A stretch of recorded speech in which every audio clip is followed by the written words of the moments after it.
Very good afternoon, नमस्कार। स्वागत है आप सभी का टारगेट ऑन पर। मैं संदीप तिवारी। इलाहाबाद हाई कोर्ट की परीक्षाओं की तैयारी में एक बहुत ही महत्वपूर्ण पार्ट मैं आपका कवर करा रहा हूं। बहुत सारे अभ्यर्थी हैं जो कि ग्रुप डी का पेपर केवल फोकस करते हैं। ग्रुप सी का पेपर भी देने वाले बहुत सारे लोगों ने ग्रुप डी में अप्लाई किया है। ग्रुप डी आपकी परीक्षा जो आपको हाई कोर्ट के अंतर्गत फेस करनी है, उसके पैटर्न को जो कि नए ट्रेंड में एनटीए ने कराया था 2022 में, मैं उसके ही प्रीवियस ईयर क्वेश्चन सेट को यहाँ पर सॉल्व कराने जा रहा हूँ। आप सभी लोग मेरे साथ लाइव बन करके एक एक प्रश्न की एक्सप्लेनेशंस, उसकी व्याख्या, उसके कॉन्सेप्ट को देखें, समझें, सीखें और अपनी तैयारियों में इसको अच्छे से शामिल करें। क्योंकि जब हम पैटर्न पढ़ते हैं तो अब उससे रिलेटेड हमारी प्रैक्टिस आगे जो है उसी से रिलेट करती है, उसी से बेस्ड हो जाती है, तो तैयारी में ठीक ठाक यहाँ पर मजबूती आपको देखने को मिलती है। और सच बताएं तो PYQ जो हल करना, जो प्रीवियस ईयर हल करना, क्वेश्चंस उसके हल करना, उनके पैटर्न्स को जानना आपकी तैयारी का सबसे बड़ा भाग होना चाहिए, तैयारी का सबसे बड़ा स्टेप होना चाहिए। तो मैंने उसी को समझ करके ग्रुप सी का मैंने प्रीवियस ईयर करा रखा है। प्रैक्टिस आप डेली कर रहे हैं, टॉपिक आप सीख रहे हैं और उसके साथ साथ अभी हम प्रीवियस ईयर आपको प्रोवाइड कर रहे हैं और धीरे धीरे मॉडल पेपर और हम टेस्ट में भी आपको इन्वॉल्व करेंगे। अभी के कॉन्सेप्ट में, अभी के केस में आप लोग 17 दिसंबर 2022 का जो प्रीवियस ईयर है वो ग्रुप डी परीक्षा का है, उसको आप लोग फेस करिए। एक एक प्रश्न को मेरे साथ हल करना शुरू करिए। तो समय ना इसमें ज़्यादा और वेस्ट करते हैं, एक एक प्रश्न को हम लोग यहाँ पर शुरुआत करने चल रहे हैं। इलाहाबाद हाई कोर्ट 2024 मैथमेटिक्स से ग्रुप डी का पेपर है जो कि 17 दिसंबर 2022 को एनटीए के द्वारा ऑर्गेनाइज हुआ था। ठीक है, एनटीए बेस्ड अगर एग्जाम जब भी होगा तो निश्चित तौर पर पेपर का पैटर्न अपने स्तर पे रहेगा और आप खुद भी प्रश्नों को देखो तो आपको रियलाइज होगा। पहले क्वेश्चन से हम शुरुआत करते हैं। पैटर्न का क्वेश्चन है, इसमें आपको कुछ सिंबल्स देखने को मिल रहे हैं, उस सिंबल्स को रिलेट किया गया, उसी के आधार पर प्रश्न का सोल्यूशन करना है। इसने हमको दिया कि जो ये सिंबल है डेल्टा, ये आप त्रिभुज का सिंबल आप कह सकते हो, इसका मतलब प्लस है। और एक देखो स्क्वायर, ये त्रिभुज का सिंबल दिया है प्लस, और स्क्वायर के सिंबल को मल्टीप्लिकेशन में प्रेजेंट किया है। फिर नंबर दिया है 4.2 के साथ त्रिभुज लगाया है 7.1, फिर इसके बाद यहाँ पर स्क्वायर रखा है इसने 5 के लिए। अब इसकी वैल्यू हमसे पूछ रहा है कि इसका मान क्या होगा। आइए एक एक करके हम लोग सोल्यूशन करते हैं। सबसे पहले इसको इसके साथ अप्लाई करते हैं और जोड़ देते हैं। 4.2 में अगर हमने 7.1 ऐड किया तो 2 1 3 हो गया, 7 4 11, 11.3 हो गया। और इसको हम गुणा करेंगे किसके साथ, 5 के साथ। 5 3 15, 5 1 के 5 1 6 होता है, 5 1 के 5 56.5 आएगा, जो कि आपको डी ऑप्शन में देखने को मिलेगा। तो डी ऑप्शन इस प्रश्न का राइट सोल्यूशन होगा। आप सभी लोग नोट कर सकते हैं। एक चीज़ आपको डाउट दे सकता है, जैसे कि अगर आप सोचो, देखिए एक उत्तर आपने 56.5 लगाया, बहुत सारे लोग लगाएंगे भी, फिर आपके मन में आया कि अगर हम इसको पहले गुणा कर लें, ठीक है, गुणा करके देखिए अगर हम इसको थोड़ा सा चेंज कर देते हैं और गुणे के हिसाब से पहले चलते हैं तो 4.2 था और हम यहाँ पर अगर हम इसको प्लस कर दें 7.1 के साथ, फिर गुणा कर दें 5 के साथ। अगर मैं सबसे पहले गुणा करता, देखिए तो 7 5 1 के 5, 5 7 35, 35 दशमलव कितना हो जाता 5। और जब मैं इसको जोड़ता 4.2 से तो 5 2 7 होता, 35 4 कितना होता 39, तो 39.7 आता। कितना आता बताइए, 39। अब आप लोग मुझे देख रहे हैं तो आप लोग मुझे बताइए कि मैं डी को मानूं कि सी को मानूं। आप किसको मानेंगे बोलिए भाई। 2 उत्तर हमने सोचा, हम भी अगर आपकी तरह के अभ्यर्थी हैं और हमने सबसे पहले इसी तरह से प्रॉपर सीक्वेंस फॉलो किया और उत्तर कर दिया 56.5, सोचो ग्रुप डी का पेपर है, तुरंत ही गलत हो जाएगा। क्यों गलत हो जाएगा? क्योंकि बॉडमास का नियम ये कहता है कि जब भी कोई स्टेटमेंट हो, अगर ये प्लस है और ये मल्टीप्लिकेशन है तो पहला काम आप गुणा करिए, क्योंकि बॉडमास में हम लोग को पता होना चाहिए कि पहले ब्रैकेट ऑफ होता है, फिर ऑफ होता है, डिवीजन होता है, मल्टीप्लिकेशन, एडिशन और सब्ट्रैक्शन। तो पहले गुणा होगा तब जोड़ होगा। तो इस आधार पे पहले आपको गुणा करना था इन दोनों का। देखिए गुणा किया 35.5 आया, इसमें हमने 4.2 जोड़ा तो 39.7 आ रहा है। अगर आपने 39.7 लिखा है, सी ऑप्शन को लगाया है, तभी आप इस प्रश्न का सही उत्तर पाएंगे। बहुत लोग इसमें जल्दबाजी में इधर उधर के चक्कर में डी ऑप्शन लगा कर आए होंगे, तो डी ऑप्शन गलत है। अब आप सहमति दिखाइए, अपना एक्सेप्टेंस दिखाइए कि आपको ये चीज़ कंफर्म हुई कि नहीं हुई। ठीक है, आइए हम लोग यहाँ पर सी ऑप्शन कंफर्म कर चुके हैं। पहले क्वेश्चन का राइट सोल्यूशन 39.7 है। अब आप दूसरे क्वेश्चन पर मेरे साथ बढ़ चलिए। दूसरा क्वेश्चन सिंपल है, 2/5 है और आप, ये अंग्रेजी में लिखा रहेगा आप और हिंदी में लिखा रहेगा का, मतलब होता है गुणा। देखिए 2 2 से कटा, 5 5 से कटा, बहुत ओरल था और आप लोग फटाफट आंसर बता भी सकते हैं। इसका सही उत्तर क्या हो जाएगा, डी। तो डी ऑप्शन एक इस प्रश्न का राइट सोल्यूशन होगा। दूसरा क्वेश्चन आपका डन होता है। तीसरे पर मेरे साथ चलिए। किसी संख्या के 40% का 20% 8 है वह संख्या पूछ रहा है, वह संख्या क्या होगी। अगर उस संख्या को हमने एक माना, यन माना, जो भी आप समझे, यहाँ पर यन मान लीजिए, उसका 40%, किसी संख्या के परसेंट के टर्म को, परसेंट के सिंबल को अगर हटाना है परसेंट के संख्या के साथ, तो हम 100 से भाग करते हैं। 40/100 हुआ, और 20 को अगर हमने परसेंट से हटाया, परसेंट सिंबल हटाया, तो 20/100 हुआ। यह मान 8 है। अब मुझे उस संख्या को डिफाइन करना हो, संख्या एक्चुअली क्या होगी। देखिए 20 पंचे 100, सिंपल करिए, 20 दूना 40, 20 पंचे 100। और बहुत सारे लोग जो मुझसे लगातार पढ़ते हैं वो डायरेक्ट देखते ही 40% को 2/5 लिखेंगे और 20% को 1/5 लिखेंगे। डायरेक्ट बता सकते थे, कोई ऐसी बात नहीं। यन का मान निकालने के लिए यहाँ पर क्रॉस मल्टीप्लिकेशन होगा, 2 चौके 8 होगा, 5 पचे 25, चौके 100 होगा। यन का मान आपका 100 होगा, वह संख्या आपकी 100 है। करेक्ट है, वह संख्या 100 है। 100 का 40% 40 होता है, और 40 का अगर 20% करते हैं तो 40 का 20% 8 होता ही होता है। इस आधार पर वह संख्या आपकी कितनी है, 100 है। सी ऑप्शन जो कि तीसरे क्वेश्चन का राइट सोल्यूशन है, 100 इस प्रश्न के लिए करेक्ट हल है। और मैं आपके कमेंट्स भी देख रहा हूं कि आप सभी लोगों ने अच्छे से रिस्पॉन्स किया है। ठीक है, आप सभी लोग अच्छे से देखते चलिए, कंफर्म करते चलिए। अगले प्रश्न पर आइए। 12 कलम पेन है, उनका कीमत, उनकी दाम को 30 रुपये रखा गया है। 26 एक यूनिटरी मेथड का क्वेश्चन है, सिंपल तुलना है। आप लोग बताइए, ऐसे देखिए 12 पेन का जो प्राइस है वो 30 रुपीज़ है। यहाँ पर ये संख्या है और ये दाम है। हमने देखा कि 12 पेन की प्राइस 30 है, 26 पेन की प्राइस क्या होगी, जाहिर सी बात ज़्यादा होगी, और 2 गुने से ज़्यादा होगी, 30 से ज़्यादा होगी। देखिए कैसे करते हैं, ऐसे में सिंपल क्रॉस मल्टीप्लिकेशन सोचिए या कंपैरिजन सोचिए। कंपैरिजन भी आप ऊपर नीचे जो काट सके काट दे, बगल बगल जो काट दे सके काट दे, तिरछा गुणा करिए। जैसे 2 छगे 12 होता है, 2 13 बार 26 होता है, 3 दूना 6 होता है, 3 धाम में 30 होता है। या डायरेक्ट आप 6 पंचे 30 लेकर के जाइए, आपको कोई इस तरह से अलग अलग करने की जरूरत नहीं। 6 के पहाड़े में तो डायरेक्ट आ रहा है ना, तो सीधा 6 पंचे कितना कर दीजिए, 6 पंचे 30 होगा। 5 का गुणा 13 से करे, 13 पचे 65। तो इसकी प्राइस कितनी हो जाएगी बताएं, 65 रुपये होगी, जो ऑप्शन नंबर ए में आपको दिया है। अगर हमने देखा कि 12 पेन्स की प्राइस 30 रुपीज़ थी, तो आपसे अगर 26 पेन की प्राइस पूछा है तो 26 पेन की प्राइस 65 रुपये हो जाएगी। आसान सा सिंपल सा प्रश्न था। आप सभी लोग चौथे प्रश्न का सोल्यूशन सही नोट कर लीजिए। अगला देखिएगा, यदि 10 कुर्सियों का लागत मूल्य 8 कुर्सियों के विक्रय मूल्य के समान है, तो दुकानदार को कितने प्रतिशत का लाभ हुआ। जब भी ऐसे कभी प्रश्न आए ना जिसमें संख्या और दाम से रिलेट करता प्रश्न हो, तो आप 2 चीज़ें लिखिए ऐसे मेरे साथ। यहाँ लिखिए संख्या और यहाँ लिखिए दाम, और यहाँ लिखिए सीपी और यहाँ लिखिए SP.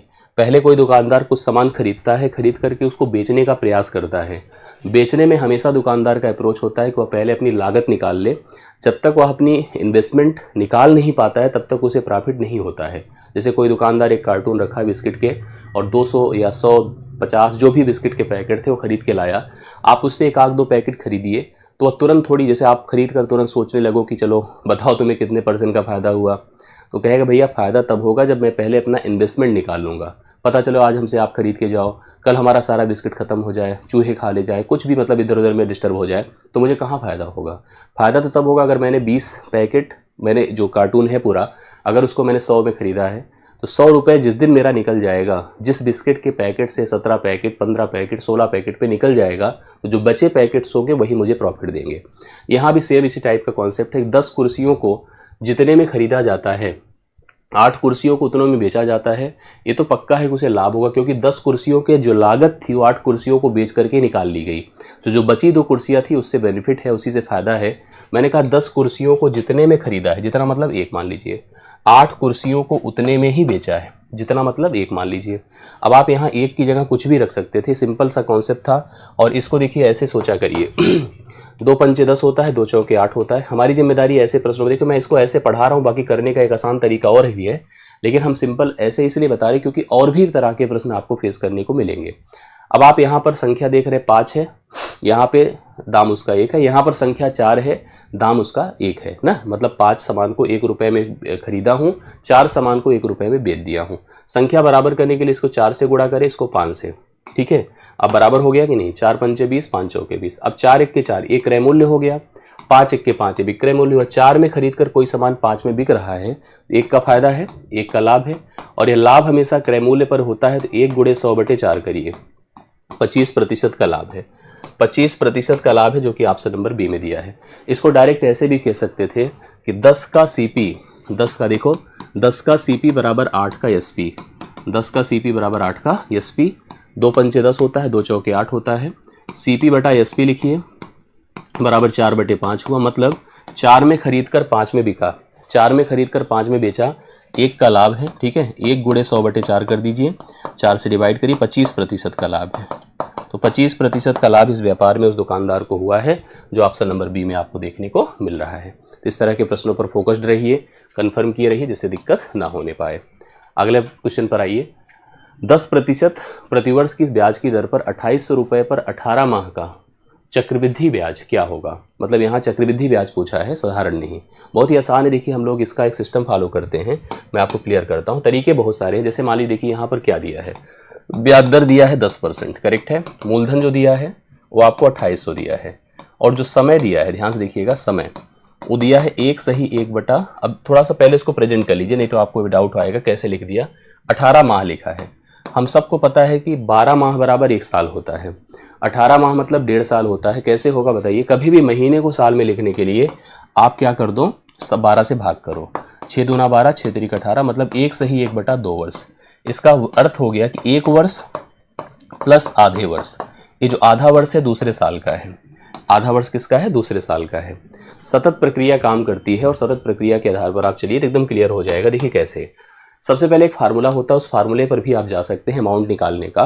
Amount is equal to, अगर हम ऐसे करना चाहें तो प्रिंसिपल ले लें 2800, 1 प्लस रेट कितना है 10/100 की पावर कितना कर दूं 1 गुणे 1 प्लस, अब ध्यान से देखिएगा दर को यहाँ पर, क्योंकि देखिए आधे साल की बात है तो दर को क्या करना पड़ेगा, आधा करना पड़ेगा। जैसे हमारे पास दर कितनी है 10% थी। अगर जैसे हमने देखा कि आधे साल की बात है, दर अपना कितना था 10%, 10 का आधा करे 5 होगा, बटे 100 करिए, और फिर इसका सोल्यूशन करने से अमाउंट आएगा। अमाउंट से प्रिंसिपल घटा देने से आपको ब्याज पता चलेगा। अपने से ब्याज ही पूछा है, मैं इसका एक सिस्टम बताता हूँ। यहाँ लिखो प्रिंसिपल, यहाँ लिखो अमाउंट, डायरेक्ट हम लोग कर सकते हैं। 10% की दर है, कितना है 10% की, 10% की दर है, जिसको आप 1/10 लिख सकते हैं, लिख दिया। अब आप कहो 10 में 1 जुड़कर ब्याज, यह मान कितना हो गया 11 हो गया। 10 में 1 जुड़कर 11 हो गया। तब जब 1 साल की बात, 1 साल में क्योंकि कोई चेंज नहीं, पूरे 1 साल का ब्याज निकला हुआ है। लेकिन दूसरे साल क्या हो रहा है, हम पूरे समय तक का ब्याज नहीं निकालेंगे, हम आधे ही समय तक का ब्याज निकालेंगे। तो अपनी दर जो है वो आधी हो जाएगी। अगले साल जब चलेंगे दर आधी होगी, आधा करेंगे तो कितना हो जाएगा बताएं 5%। 5% का मतलब 1/20 होगा। कैसे, 5/100 कर दीजिए, 1/20 होगा। लिखिए 20 से 1 जुड़कर 21 होगा। 20 से 1 जुड़कर कितना होगा 21। अब आप इसको कह सकते हैं यह 200 है प्रिंसिपल, और इसको गुणा करिए 11 के 11, 11 दूना 22 एक 23, 231 है अमाउंट। मतलब 200 में खरीद कर 231 में बिक रहा है। ये प्रिंसिपल है, ये प्रिंसिपल है, आप देख पा रहे हैं, और ये क्या है अमाउंट है, करेक्ट है। तो ब्याज बताओ कितना है। जो ब्याज आपको मिला है 200 से 231 हुआ, तो कंपाउंड इंटरेस्ट कितना है 31 है। आपको प्रिंसिपल दिया है 200, प्रिंसिपल दिया है 200, तो 200 का मान किसके बराबर बताएं, 200 का मान यहाँ 2800 है। 200 का मान कितना है 2800। आपको निकालना क्या है 31 का मान, केवल हमको ब्याज ही तो निकालना है।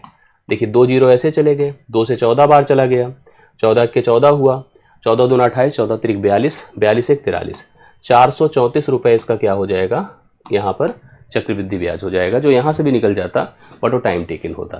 ये सबसे बेहतर तरीका था। अगर ऐसे हमसे 2 साल की बात करता, 3 साल की बात करता, तो वही प्रोसीजर हम उसी हिसाब से कंटिन्यू करते चले जाते। मेरे ख्याल से क्लियर हो गया होगा। एक बार सभी लोग मैच कर लीजिएगा। अगर दिक्कत हो तो बाद में कमेंट्स भी कर दीजिएगा, हम उसी हिसाब से फिर से आपको सोल्यूशंस में लाएंगे। लेकिन अभी की केस के लिए ये सबसे परफेक्ट है कि आप इस तरह के प्रश्नों पर ऐसा ही अप्रोच फॉलो करके चलो। प्रश्न अच्छा था, ठीक है। आगे बढ़ता हूँ, नेक्स्ट क्वेश्चन पर आता हूँ। बट्टा जिसे हम छूट कहते हैं, डिस्काउंट कहते हैं अंग्रेजी में, ठीक है। अंग्रेजी में क्या कहते हैं डिस्काउंट। जैसे हम कोई प्राइस निर्धारित करते हैं किसी वस्तु की, और हम अपने ग्राहक को उसको, मतलब अगर आप दुकानदार की तरह सोचो तो दुकानदार ने कोई वस्तु निर्धारित करी, उसकी प्राइस निर्धारित करी, अपने शोरूम में लगाया, जब आप उससे खरीदने जाते हो तो वह कुछ छूट में सामान बेचता है, तो उसी को बट्टा डिस्काउंट कहते हैं। का परिकलन मतलब उसको निर्धारित करना, उसको निकालना, करने के लिए सदैव क्या होता है बताइए। विक्रय मूल्य क्या है, लागत मूल्य क्या है, अंकित मूल्य क्या है, उपर्युक्त में से कोई नहीं। मतलब छूट दिया किस पर जाता है। जैसे आप सोचो, सबसे पहले एक दुकानदार सामान खरीदता है, खरीदना मतलब इन्वेस्टमेंट करना, लागत लगाना, जाकर थोक विक्रेता से खरीद कर लाया, उस पर कोई इन्वेस्टमेंट करा, ट्रांसपोर्टेशन में खर्च किया, मरम्मत कराई, रख रखाव में किया, सैलरी दिया, तमाम चीज़ों को करके उसने एक लागत देखी वस्तु की, कितने में वस्तु है। फिर उसके बाद उसने क्या किया कि स्टिकर लिया और एक मशीन ली और अपने से ही सब वस्तुओं के ऊपर एक MRP लगा दी। इसी को मार्क्ड प्राइस कहते हैं अंग्रेजी में, और हिंदी में इसको हम अंकित मूल्य कहते हैं। ये अंकित मूल्य हमको, जब हम ग्राहक के तौर पर दुकानदार के पास जाते हैं हमें इससे कोई मतलब नहीं, ये बताता भी नहीं हमको कि अंकित मूल्य क्रय मूल्य क्या है। कभी कभी दुकानदार जो कुछ अपने होते हैं खास, वो जब आप बहुत ही बार्गेन करने लगते हैं तो कहते हैं भैया इतना तो लागत नहीं, देख लो हमने खुद ही इतने में खरीदा, हम आपको कैसे बेच सकते हैं। ये बात आपसे आपके साथ सबके साथ हैबिट में आई होगी, सबने सुना होगा। दरअसल हमको केवल अंकित मूल्य बताया जाता है, जो एमआरपी होती है वस्तु की वही दिखाया जाता है और इसी पर छूट दे करके वस्तु को बेचा जाता है। जब इस पर छूट देंगे, जैसे अगर कोई सामान, अभी मैं आपको समझाता हूँ, छूट दे करके इसी वस्तु को बेचा जाता है और जो उसके लिए सेलिंग प्राइस है वही अपनी कॉस्ट प्राइस है, वही इतने में तो सामान मिलेगा। ऐसे सिस्टम है, जैसे मान लो उसने 100 में कोई सामान खरीदा और उसने अपने ग्राहक को कहा 180 और कहा भैया चलो आप हमारे बड़े सगे हो, हम आपको 30 कम करके 150 में इसको बेच रहे हैं। यही सिस्टम है। तो छूट हमेशा अंकित मूल्य पर दी जाती है, छूट हमेशा अंकित, विक्रय मूल्य पर नहीं दी जाती है। विक्रय मूल्य फाइनल प्राइस होती है दुकानदार की और कस्टमर के लिए कॉस्ट प्राइस है। लागत मूल्य तो क्रय मूल्य है, क्रय मूल्य पर छूट ही दे दिया तो फिर वो सौदा ही ना करे, ज़्यादा अच्छा है, व्यापार करना बंद कर दे, उस दिन से छोड़ दे। अंकित मूल्य पर हमेशा डिस्काउंट का परिकलन किया जाता है। लाभ हानि जो होता है वो क्रय मूल्य पर होता है, लागत मूल्य पर।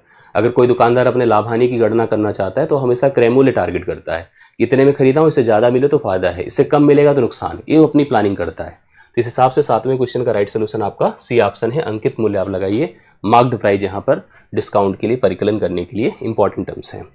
आगे बढ़ता हूँ, इसको देखिएगा, दिए गई घनाकृति, घनाकृति मतलब कीवर्ड, सोचो क्या कहते हैं, ग्रुप डी में आपको घन से रिलेटेड प्रश्न फेस करने को मिल रहे हैं। घनाकृति जिसे हम लोग कहते हैं कि यहाँ पर 3D फिगर्स हैं, ये सॉलिड्स हैं, मतलब ऐसे क्यूब्स हैं, ऐसे हम कह सकते हैं 3D फिगर्स बेसिकली आपके हैं, उनके संबंधित फलक, फलक मतलब क्या कहते हैं, फलक मतलब सरफेस।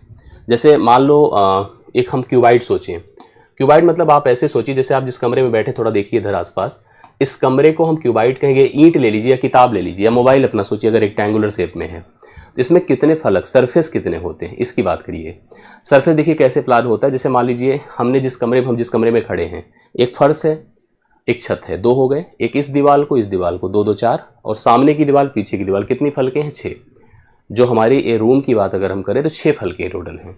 अब जैसे यहाँ पर अलग अलग तरह के फिगर हैं, अलग अलग फिगर हैं, उनके हम फल के सरफेसेस की बात कर रहे हैं, कितने सरफेस उसके होते हैं इसकी बात करें। सबसे पहले मैं घनाभ की बात करूँ, यही घनाभ से शुरू करता हूँ। घनाभ के 6 हो गए, ये आप ध्यान में रखो, घनाभ ये 6 है। बेलन, अब देखो और भी थोड़ा सा हम डिसाइड करते, शंकु, शंकु सोचो, शंकु ये है शंकु। शंकु मतलब वही जो बर्थडे कैप होती है, उसका देखो एक नीचे का सेक्शन होता है, नीचे हो, हालांकि ओपन होता है अक्सर, उसको आप बंद भी कर सकते हो। जैसे दूध वाला जब दूध देता है उसमें एक फलक टाइप की होती है, तो इसका एक सरफेस नीचे वाला होता है, एक सरफेस ये गोला टाइप का ऐसे ऐसे करके होता है, तो 2 सरफेस इसमें होते हैं। तो शंकु के तो 2 सरफेस हो गए, शंकु के 2 सरफेस हो गए।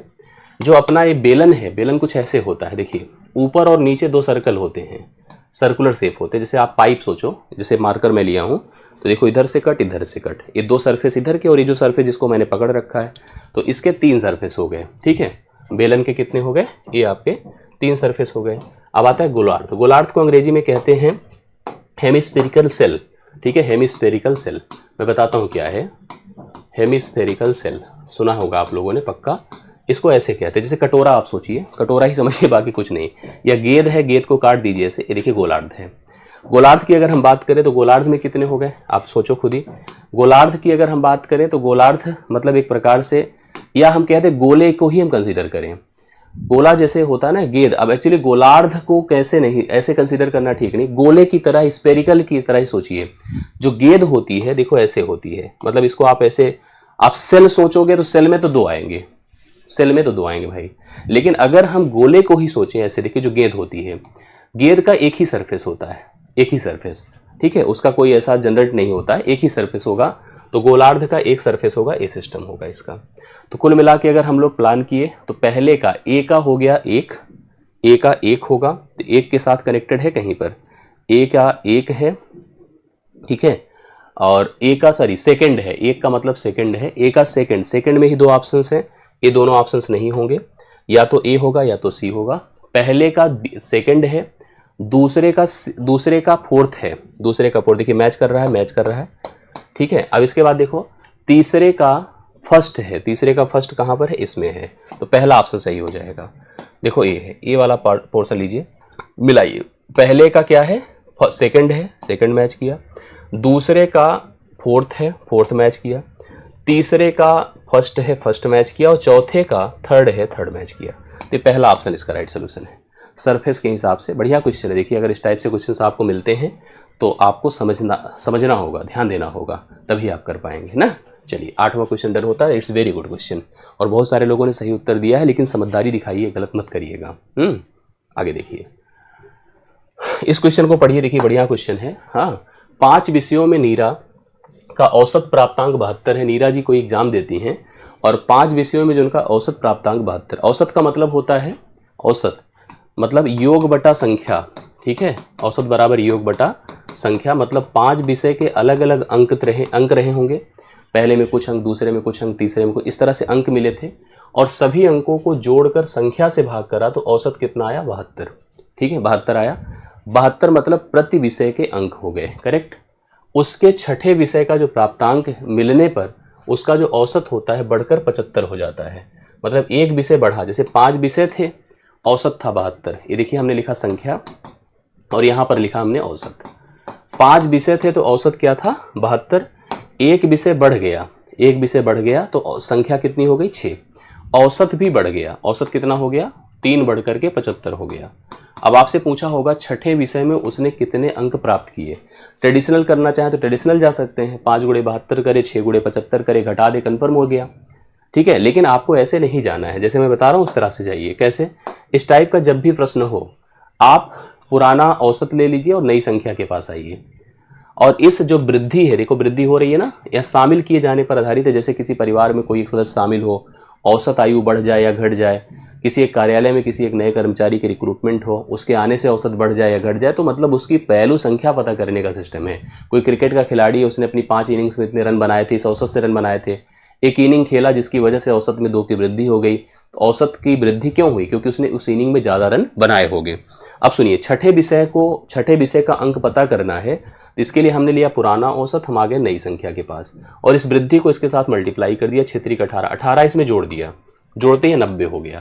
मतलब उसने छठे विषय में 90 अंक अर्जित किया था। दूसरा तरीका, अगर हम नया औसत लेते, ये वाला, जाते पुरानी संख्या के पास और इसी वृद्धि को इसके साथ गुणा करते, 18 5 या 15 जोड़ते, तब भी देखिए कितना होता? 90। दोनों तरीके से आप उत्तर कर सकते थे। दूसरा, एक तो ट्रेडिशनल तरीका था कि भाई हम सबको पता है कि औसत बराबर योग बटा संख्या, तो योग बराबर क्या लिख सकता हूँ? औसत गुणे संख्या। क्या लिख सकता हूँ? औसत गुणे संख्या। तो आप यहाँ पर 5 विषयों के सभी अंकों का जोड़ पता करने के लिए 72 गुणे 5 कर दो, 6 विषयों का पता करने के लिए 6 गुणे 75 कर दो। दोनों का डिफरेंस ही तो छठा विषय होगा, तो इस हिसाब से भी जा सकते थे। बाकी मैंने जैसे बताया वो पैटर्न आपका सबसे बेस्ट है। तो पहला ऑप्शन 90 इस प्रश्न का राइट सोल्यूशन है। 9वां क्वेश्चन आपका डन होता है। तो 9वें क्वेश्चन में 90 आपको करेक्ट आंसर मिल रहा है। अच्छे से इसको तैयार कर लीजिएगा, आशा करता हूँ समझ में आया होगा। 10वें क्वेश्चन पर आइए। सरलीकरण का प्रश्न है, लेकिन थोड़ा सा सोचेंगे तो फार्मूला बन जाएगा। फार्मूला क्या है? देखिए यहाँ पर इसको अगर हम a माने और इसको हम b माने तो सिंपल सी बात, a + b है और होल स्क्वायर भी है, -4 है, वही a है और वही b है, करेक्ट है। तो आपने पढ़ा होगा a + b का होल स्क्वायर -4ab बराबर होता है a - b का होल स्क्वायर, ये होता है। इसी तरह से a - b का होल स्क्वायर कभी हो और +4ab हो, +4ab, तो यह हो जाता है a + b का। ये दोनों फार्मूले आप तैयार कर लीजिए, क्योंकि आपने पढ़ा होगा a + b का होल स्क्वायर क्या होता है? a² + b² + 2ab, और a - b का whole square a² + b² - 2ab उसी के बिहाफ पर है। तो आप इसको लिख सकते हैं a - b का होल वर्ग। a की जगह आप लिखो 1.08 - 0.03 का होल स्क्वायर कर दीजिए, इसको घटा दीजिए 1.05 होगा। ये ऐसे ही होगा ना भाई, 0.3 घटेगा तो 8 से 3 निकला 5, 1.05 का वर्ग करना है। और वर्ग करना, देखो इस टाइप के क्वेश्चन को ना अभी दशमलव पहले दिमाग से निकाल दीजिए, अभी क्लियर हो जाएगा। वर्ग करना आसान है, कोई बहुत बड़ी बात नहीं है। 105 है ना भाई, दशमलव पहले दिमाग से निकालो, निकल गया। चलिए 105 का वर्ग करना मैं देखिए ऐसे बता रहा हूँ, सोचिए 100 से कितना ज़्यादा बोलिए? 5 और बढ़ाइए 110 और 5 का वर्ग 25, यही होगा इसका वर्ग 110 25।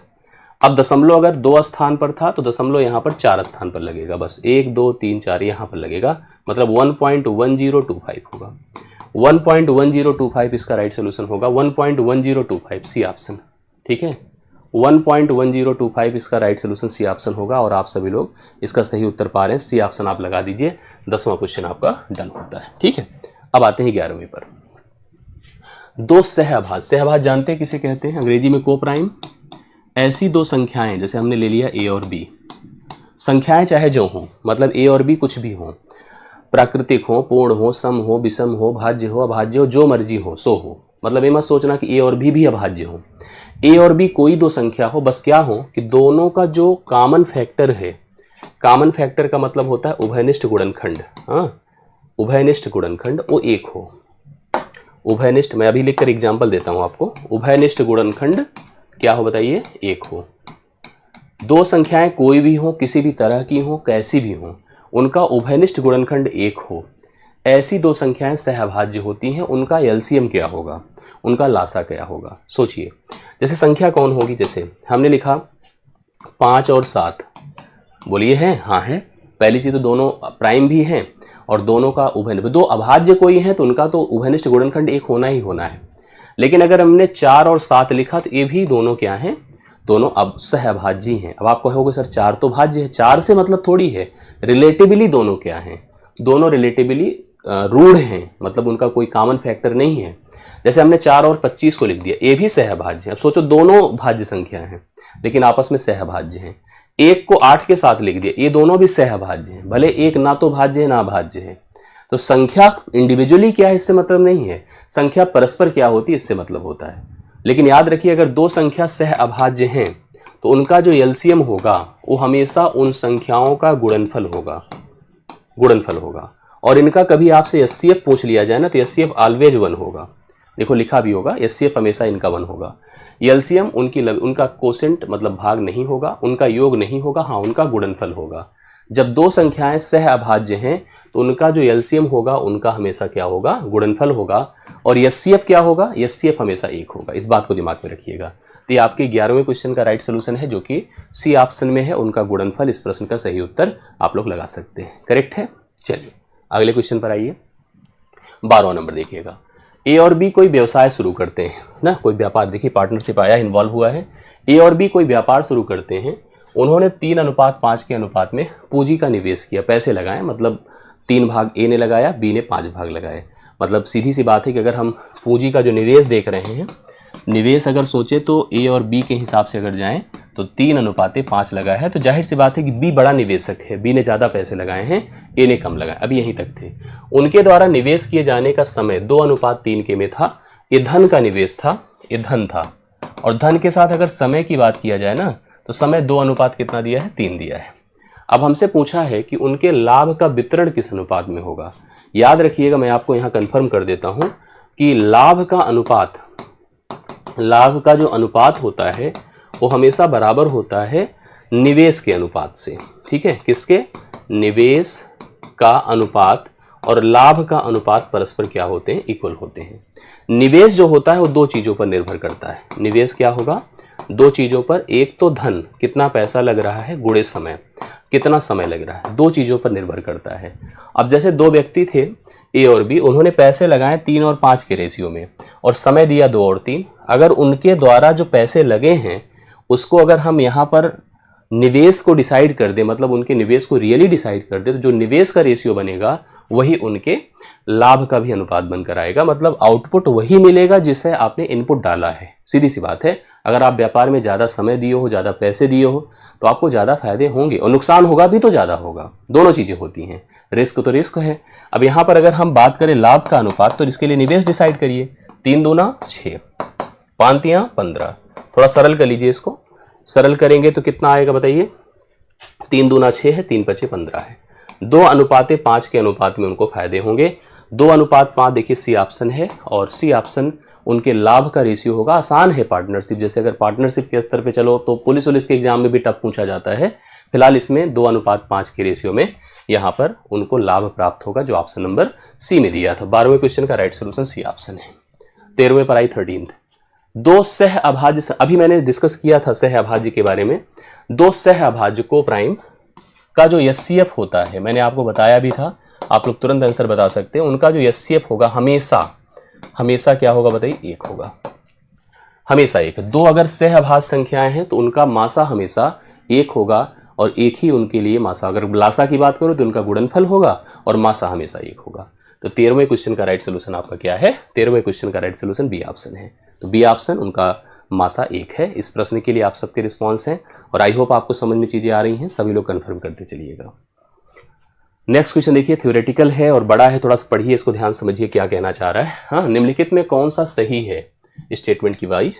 पहला स्टेटमेंट दिया है, किसी संख्या का गुणांक, गुणांकों को कहते हैं डिवीजर। हाँ, डिवीजर जो भाजक होता है उस संख्या का सटीक विभाजक होता है। भाई सीधी सी बात है, अगर हम कह दें कि 6 है एक संख्या, तो 6 के जो मल्टीपल्स हैं, डिवीजर्स हैं, जो भाग दे सकते हैं, जैसे 1 है, 2 दे देगा, 3 दे देगा, 6, ये सब सटीक विभाजक तो है ही हैं।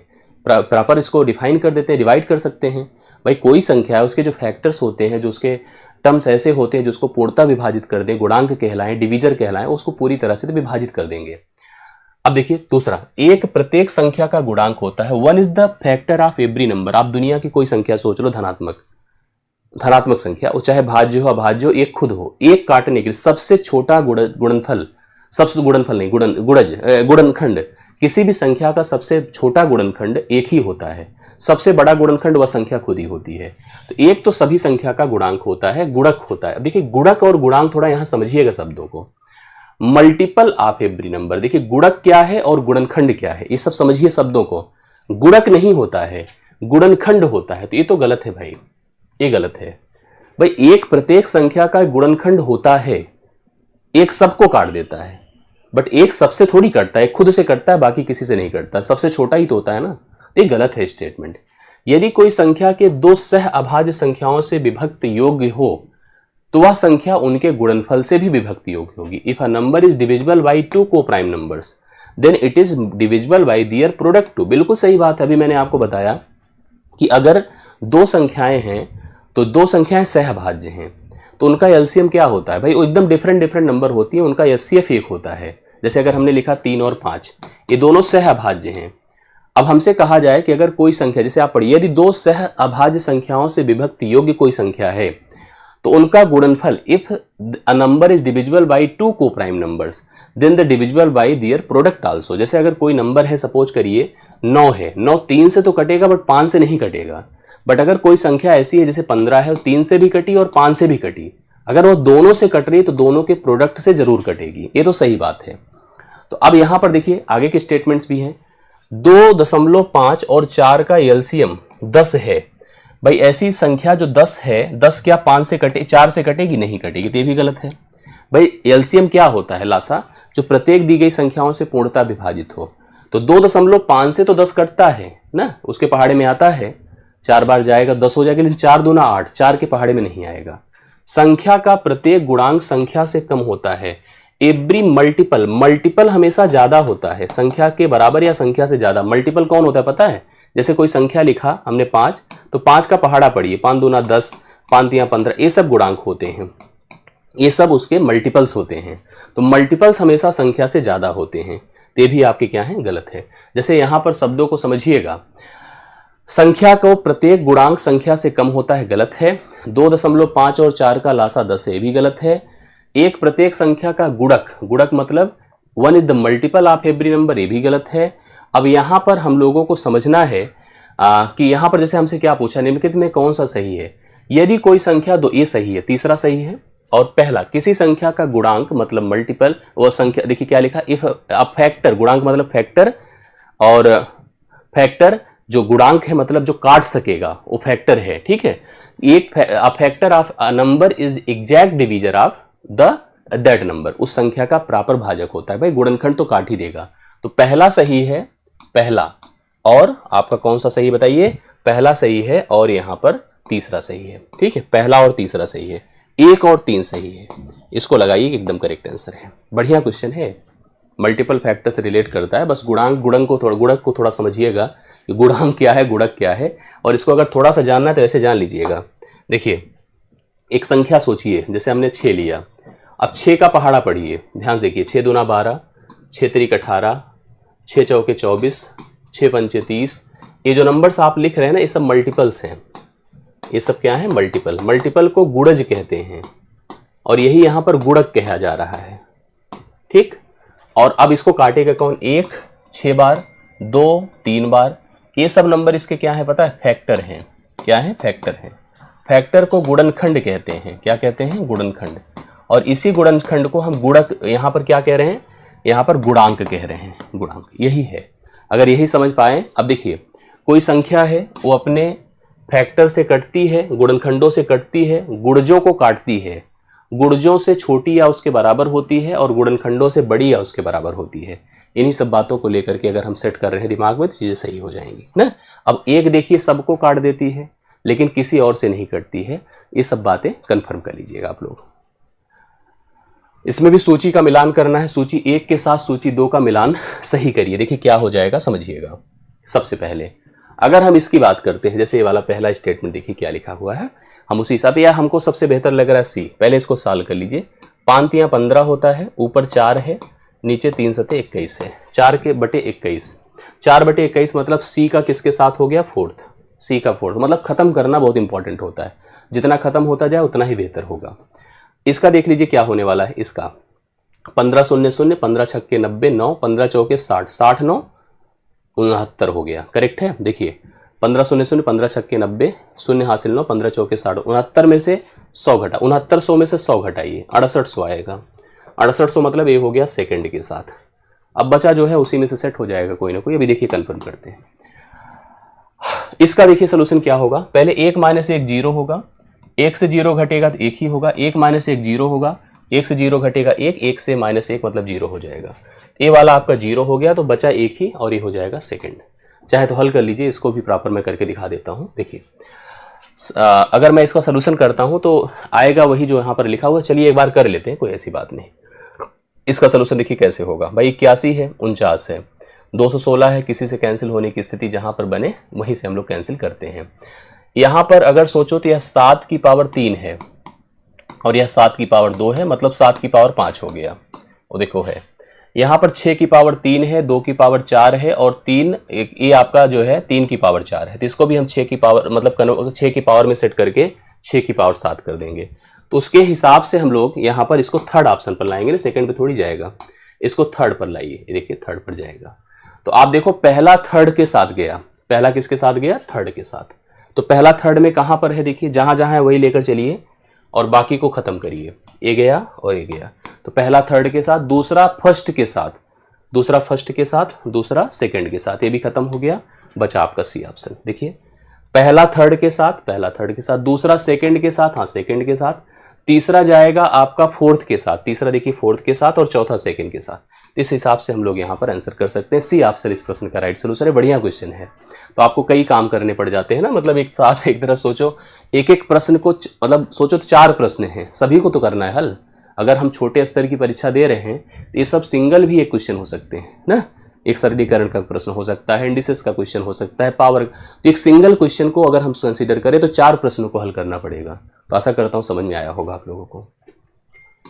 चलिए 15 डन होता है। 16वें पर आइए। आसान है। किसी संख्या का 45% 18 है और वह नंबर पूछ रहा है। अभी एक प्रश्न इस टाइप का किया था हम लोगों ने।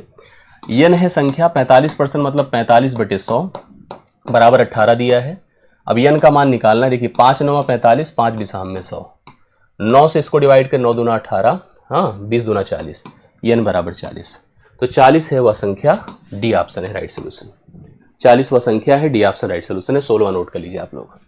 17वें पर आइए। निम्नांकित में कौन सी वर्ग संख्या घन संख्या भी है? मतलब ऐसी संख्या जो पूर्ण वर्ग भी है और पूर्ण घन भी है। पूर्ण वर्ग और पूर्ण घन दोनों है। जैसे कौन होती पता है?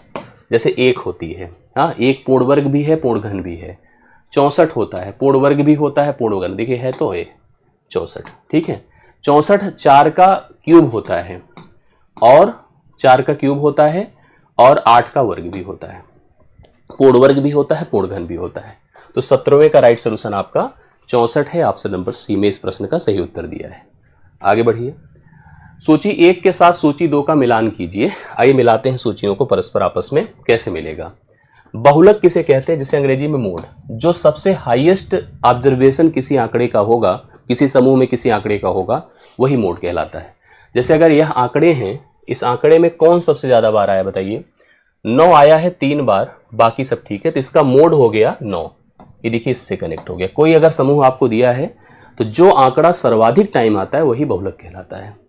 परास, परास का मतलब होता है रेंज, रेंज का मतलब है हाईएस्ट माइनस लोएस्ट। उस आंकड़े की सबसे बड़ी और सबसे छोटी वैल्यू का जो डिफरेंस होता है वही रेंज कहलाता है, परास कहलाता है। सबसे बड़ा यहाँ पर 9 है और सबसे छोटा 1 है। 9 1 का डिफरेंस 8 होता है, तो इस सेकंड के लिए आ गए चौथे के पास।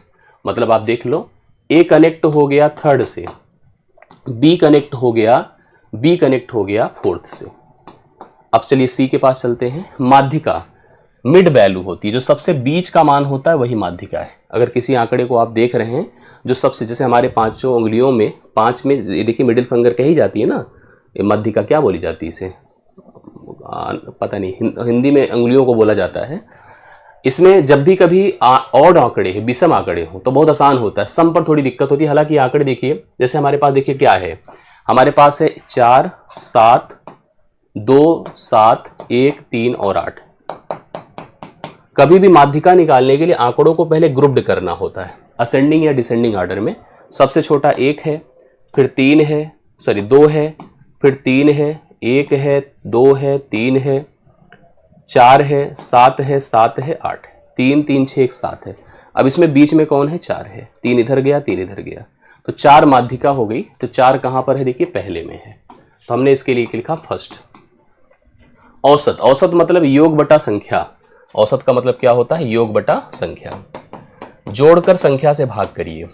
14 7 21, 14 7 21, 21 10 31 2 33, 33 बटा 3 करिए 11 आएगा। इसका जोड़ हो गया, औसत हो गया 11। तो इसका हो गया थर्ड, सेकंड। डी का क्या हो गया, सेकंड। तो आप देखो, ए का थर्ड है, बी का फोर्थ है, सी का फर्स्ट है, डी का सेकंड है। पहला ही ऑप्शन है, पहला ऑप्शन, ठीक है। तो पहला, वैसे भी 2 लोग नहीं होते क्योंकि ए का थर्ड था, ए में तो यहाँ पर फर्स्ट और फोर्थ आया था। तो राइट सोल्यूशन इसका फर्स्ट ऑप्शन है। तो 18वां क्वेश्चन आपका देखिए, इस तरह के क्वेश्चंस पर ध्यान दीजिए जो ऐसे कूट वाले होते हैं, वो बहुत कनेक्ट कर रहे हैं ना। तो इसमें क्या करना है कि भाई एक एक प्रश्न को 4 बना दिया गया, 4 क्वेश्चन मिलाकर एक प्रश्न बनाया गया, तो इस हिसाब से उत्तर दिया है। 2 अनुक्रमिक विषम पूर्णांकों के वर्ग के मध्य का अंतर सदैव विभाज्य होगा। अंग्रेजी में पढ़िए। The difference between the squares of the two consecutive odd integers is always divisible by, जैसे हमने लिखा the difference between the square of the two consecutive, कोई 2 अनुक्रमिक मतलब क्रम से आने वाली विषम पूर्णांक, 1 लिया 3 लिया, इनके देखिए क्या लिखा है, विषम पूर्णांकों के वर्ग के मध्य का अंतर, इसका वर्ग किया इसका वर्ग किया। 3 का वर्ग 9 होता है, 1 का वर्ग 1 होता है, 9 में से 1 निकला 8। किससे विभाज्य हुआ बताइए, 8 से। और लेकर देखिए, जैसे हमने 3 लिया और हमने 5 लिया, करेक्ट है, क्रम से आया। ये 9 हुआ इसका वर्ग, और इसका वर्ग क्या हुआ, 25 हुआ। 25 9 से डिफरेंस किया 16 है, 16 8 से कट रहा है ना, यस, हमेशा 8 से कटेगा, 8 से कटेगा, 8 से विभाज्य होगा। तो आप लिख लीजिए बी ऑप्शन। तो बी ऑप्शन इस प्रश्न का राइट सोल्यूशन होगा, आप सभी लोग लिख सकते हैं। क्लियर हो गई बातें, चलिए आगे बढ़िए। बहुविकल्प आधारित प्रश्न में प्रत्येक सही उत्तर के लिए 1 अंक मिलता है। जैसे हम लोग एग्जाम देते हैं तो ये नियम होता है ना कि सही के लिए 1 अंक निर्धारित है, गलत के लिए 1/4 कट जाता है, गलत के लिए 1/3 अंक कट जाता है, लिखा है 1/3 है, 1/4 नहीं 1/3 और कटेगा। हाँ, किसी विद्यार्थी को 120 प्रश्न हल करने पर 80 अंक प्राप्त होता है, कुल 80 अंक मिलता है उसे बेचारे को। वस्तुतः उसने कितने प्रश्नों को सही रूप से हल किया था। इसको हल करने का ट्रेडिशनल मेथड भी होता है, अगर हम सही इसमें से सोच ले, जैसे करने को तो भाई ऐसे भी कर सकते हो।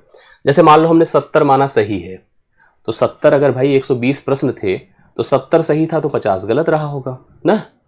70 में 70 नंबर मिला, 50 का 1/3 करिए, 50 का 1/3 करिए, 16 सही समथिंग होगा, तो 80 तो नहीं आएगा, तो ये तो ऑप्शन नहीं हुआ। अगर सही 50 है तो गलत कितना होगा, 30 होगा। 30 का 1/3 करिए, कितना हो जाएगा बताइए, 30 का 1/3 10 होगा, और 90 से 1 गुणा करने पर 90 आएगा, 90 से 10 घटाने पर 80, मतलब इसका सही उत्तर 90 ही है। मतलब ऑप्शन पे गए तो उत्तर तो मिल गया, बट हम ऐसे ना करें। जैसे हमने इसको कैसे सोचा कि 120 तो प्रश्न थे, अगर आपने माना कि 90 सही थे, माना 90 सही थे मतलब ऑप्शन के आधार पे, तो गलत कितने थे बताइए, गलत थे आपके 30। क्यों, क्योंकि जुड़कर 120 होना चाहिए था। सही में कितने नंबर मिलते, 1 नंबर 1 से गुणा करिए, 1 से गुणा कर 90 नंबर मिलता प्लस में। गलत में कितना मिलता, गुणे 1/3 माइनस में 10 आता।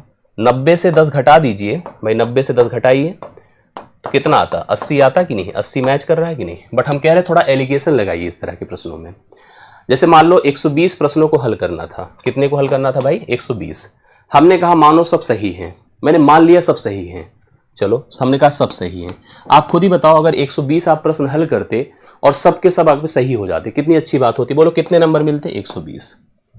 चलो दूसरा विद्यार्थी कहता सही सही तो ठीक है सर, गलत भी तो हो सकते हैं सब। हाँ बिल्कुल गलत हो सकते हैं। मान लो सब गलत हो गए, मान लो, तो मतलब आपको अधिकतम कितना नंबर मिल सकता है 120, और न्यूनतम कितना नंबर मिल सकता है, सब गलत हो गए हमारे। तो 120 गुणे 1/3 4 बार 40, -40 नंबर मिल सकता है, मिनिमम -40 मिल सकता है। अधिकतम आपको 120 मिल सकता है और मिनिमम आपको -40 मिल सकता है। बट मिला कितना है 80, मिला कितना है 80। थोड़ा आसान करना चाहो तो कर सकते हो क्योंकि हमें तुलना करनी है। 40 × 40, 40 दूना 80, 40 × 120। एलिगेशन लगाइए। एलिगेशन में भैया डिफरेंस किया जाता है, 3 से 2 का डिफरेंस 1 होता है, और -1 और -2 मतलब एक प्रकार से इसका डिफरेंस करेंगे 3 आएगा। कितना 3, 3 और 1 को जोड़ दीजिए, अनुपात बन गया, 3 1 होता है 4, 4 बराबर आपको कुल कितना दिया है, नंबर कितना मिला है बताएं 80। भाई 4 बराबर यहाँ पर जो 80 नहीं, क्वेश्चन पे जाइए, 4 बराबर कितना होगा, कुल क्वेश्चन कितने थे 120। आपको क्या निकालना, सही, सही कितना होगा 3, 4 से डिवाइड करें 30 आएगा, 30 × 90, 90 क्वेश्चन आपके सही थे। गलत पूछता तो गलत भी निकल जाता। ठीक है, तो आप समझ पाए होंगे कैसे करना है। तो एलिगेशन प्रोसेस था, बाकी ऐसे देखिए दिमाग भी लग सकता है, जैसे मैंने आपको शुरू में बता दिया था। तो कंफर्म हो गया सबको ना, क्लियर करिए सभी लोग, ये सही हो रहा है ना, समझ लीजिए आ रही है कि नहीं आ रही, क्लियर बताइए। आगे बढ़िए, देखिए ये भी क्वेश्चन ठीक ही है। यहाँ पर वर्गमूल घनमूल आपको आना चाहिए तभी आप कर पाओगे। करिए, चाहे प्रारंभ से करिए चाहे से, क्योंकि गुणा और जोड़ है। 1331 का घनमूल है, ये लिखा है तो घनमूल है। घनमूल मतलब 1331 11 का घन होता है, 11 लिख दीजिए। 216 का घनमूल 6 होता है, प्लस 729 का घनमूल 9 होता है, 9 का क्यूब 729 होता है, प्लस अभी 64 का घनमूल आपने सुना था 4 होता है, 4 होता है ना। चलिए सबके घनमूल ही करने थे। अब बोर्ड मास चलाइए, बोर्ड मास का नियम, 11 छक्के 66 करिए, प्लस 9 4 13 करिए, 6 3 9 6 1 7, 79 इसका राइट सोल्यूशन होगा। डी ऑप्शन 79 इसका राइट सोल्यूशन है, आप सभी लोग लिख सकते हैं। 21 का 79 करेक्ट हल है, आप सभी लोग लिखिए, एकदम सही उत्तर है। सही सही है ना, क्लियर करिए आप सभी लोग। मेरे ख्याल से आपको समझ में आ गया होगा, एक बार अच्छे से उतार लीजिए, समझ लीजिएगा। 22 नंबर देखिए, ए और बी मित्रों, दो मित्रों ने संयुक्त रूप से एक व्यापार शुरू किया। कोई व्यवसाय शुरू करते हैं, बी का निवेश ए द्वारा किए गए निवेश का 1/4 है, मतलब बी कम कर पाता है बेचारा, ए ज्यादा कर पाता है। ए 4 गुना करता है तो बी 1/4 कर पाता है उसी की तुलना में। तो एक कितना है, इकाई दहाई सैकड़ा हजार दर्जन लाख ना, कुल 1,60,000 रुपए का लाभ होता है। तो उसमें बी का हिस्सा पूछा है। हमने आपको बताया था एक प्रश्न में कि लाभ का जो अनुपात होता है वो निवेश के अनुपात पर निर्भर करता है। ए है और बी है, कह रहा है कि पढ़ो, दोनों ने संयुक्त रूप से व्यापार शुरू किया। बी का जो निवेश है ए के द्वारा किए गए निवेश का 1/4 है। इसका मतलब अगर ए 4 निवेश करेगा तो 1 ही कर पाएगा। ये रेशियो है दोनों के निवेश का, 4:1। यही निवेश है तो इसी में लाभ का डिस्ट्रीब्यूशन होगा। जो ज्यादा लगाया है वो ज्यादा पाएगा, जो कम लगाया हो कम पाएगा। तो निवेश के अनुपात को बांटिए, निवेश को बांटिए, 4 और 1 अनुपात को डिस्ट्रीब्यूट करना बहुत आसान है। निवेश का अनुपात लाभ के अनुपात के बराबर है। 4 1 कितना होता है 5, 5 बराबर 1,60,000, 1,60,000 करेक्ट है। 1 बराबर 5 × 15, 5 दूना 10, ये हो गया 32,000। किसका पूछा है, बी का, तो बी का तो हिस्सा आ गया 32,000, यही तो बी का हिस्सा है। 32,000 ऑप्शन नंबर सी है, ए राइट सोल्यूशन है। 32,000 22वें क्वेश्चन का ऑप्शन नंबर बी सी है, ए इस प्रश्न का सही उत्तर है। आप सभी लोग उतार लीजिए, कंफर्म कर लीजिए। आगे बढ़िए। पाइप एक्स किसी टंकी को 20 मिनट में भरता है। पाइप एक्स क्या करता है, किसी टंकी को 20 मिनट में भरता है। पाइप एक्स और वाई दोनों को एक साथ टंकी भरने में 12 मिनट का समय लगता है। तो अकेले वाई टंकी भरने में कितना समय लेगा। देखो दोनों मिलकर एक्स और वाई उस टंकी को कितने समय में भरते हैं, बोलिए 12 मिनट में। भाई अकेले भरता ज्यादा समय लगता था, कौन भरता था, एक्स। एक्स अकेले भरता था तो 20 मिनट लगता था, और दोनों मिलकर भरते थे तो 12 मिनट लगता था। पूछा अगर वाई अकेले भरे, सारी जिम्मेदारी वाई को सौंप दी जाए तो उसे कुल कितना समय लगेगा। तो सबसे पहले आप टंकी की क्षमता एक ऐसी संख्या बना ले जो संख्या दोनों से कट जाए। 12 से और 20 से कटे ऐसी संख्या हो गई 60। 60 लीटर हो गई टंकी की क्षमता।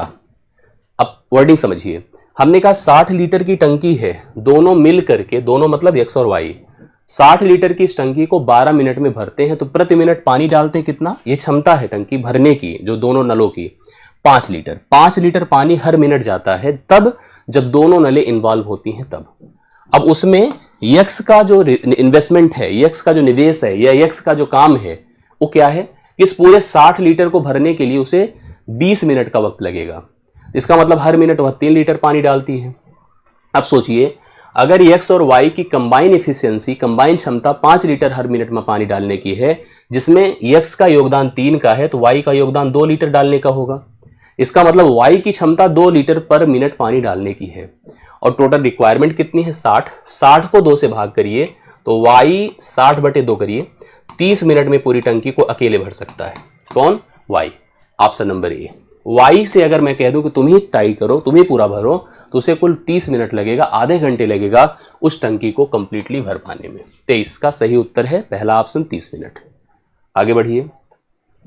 राधिका अपनी पूरी यात्रा का, कोई एक जर्नी शुरू करती है राधिका, और उसने पूरी यात्रा का 3/5 भाग, हम 3/5 को परसेंट में 60% कह सकते हैं, रेल से तय करती है। रेल से चली जाती है बेचारी। 7/20 भाग वह बस से जाती है। पूरी यात्रा एक सर्टेन डिस्टेंस होती है, उसमें उसने 3/5 भाग रेल से तय किया, 7/20 भाग उसने बस से। कभी हम लोग भी जब अपने गांव जाते थे पहले, और अभी भी ऐसा नहीं है, तो पहले कुछ दूर तक ट्रेन से, हमेशा सब लोग यही तो करते हैं ना, फिर कुछ दूर बस से, फिर ऑटो से, फिर पैदल, ऐसे तो हम यात्रा करते हैं अपनी। ये भी राधिका ने भी ऐसे किया। पूरी यात्रा का 3/5 भाग उसने रेल से, 7/20 भाग उसने बस से तय किया और शेष जो बचा 6.5 किलोमीटर उसने पैदल ही तय कर लिया। कुल यात्रा क्या थी, देखिए हमने देखा कि रेल की यात्रा क्या थी, रेल द्वारा पूरी यात्रा का 3/5 भाग, बस द्वारा बताइए, बस द्वारा पूरी यात्रा का 7/20 भाग।